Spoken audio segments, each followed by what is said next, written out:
Hi folks, Don and Bob here, back in Lake Wainwright Paleopark, and today we're expanding on the Ferae Hill exhibit complex with two animals. I guess maybe to celebrate the fact that this is episode two Smilodons, both Smilodon populator and Smilodon fatalis. We're here at the entrance, which now has a name, and has the Lake and Wainwright reversed. So I'll have to get back in at some point and fix that. So I've added another facility for our guests, another restroom and a couple of vending machines in order to satisfy guest needs.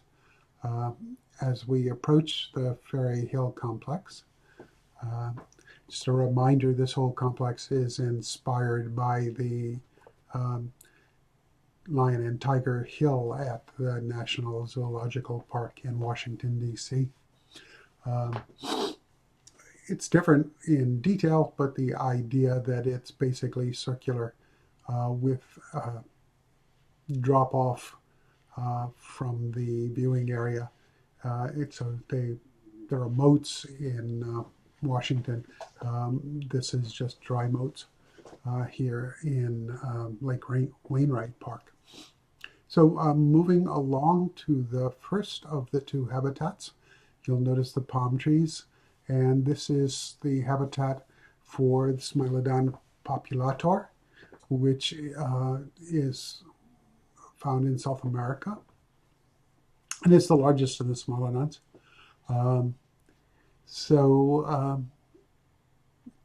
This would be an expression of Paleogenes, the Prehistoric Park Corporation, sister corporation, Agrogenes, modifying the plants here so that they survive better in this boreal habitat.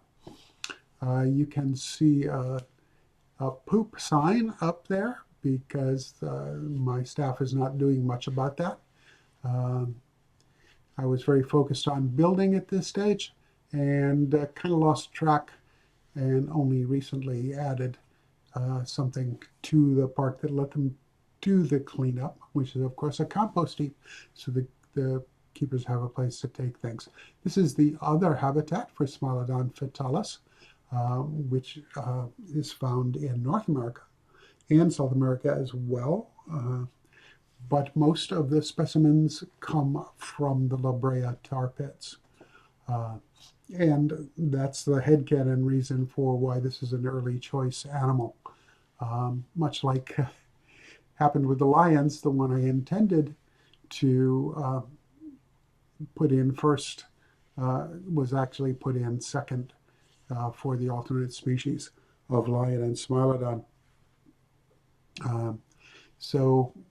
In reality, the park would have been built in reverse order, at least as far as I think getting the genetics would have come along. So we're going to do a little bit of looking at our animals for a bit. The first is, of course, populator, the small spotted one, and the larger of the two species. So they're very heavily vegetated habitat.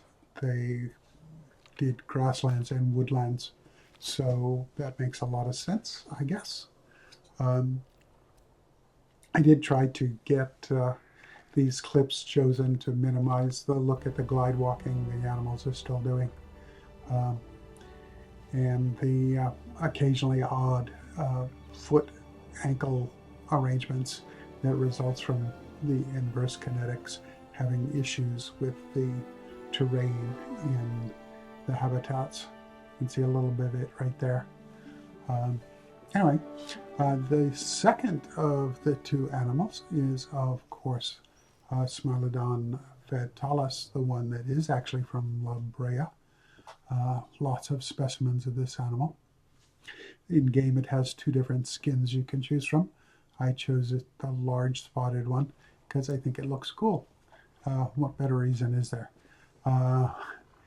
Next time we'll be finishing off Ferae Hill with the cave lions and a little bit of infrastructure upgrade for the area. So if you've been enjoying the series, subscribe. You'll theoretically get notices of when there are new episodes. Give us a like or a comment, and it'll help more people find the Dana Bob channel. I'd appreciate that.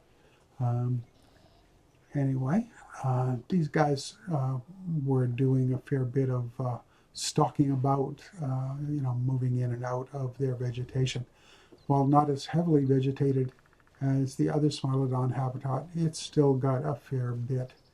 And I did manage to catch these two walking almost in sync till they found themselves a resting place.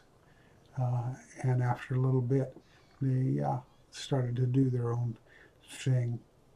Anyway, that's pretty much what I've got for today. I'm trying to stack some stuff up because I'm going to be traveling again. And I may end up missing some new stuff from the devs, but I'll get to it as soon as I can. Till then, you all take care. Be kind to each other out there, and hope to see you in another video pretty soon. For today, Dino Bob signing off.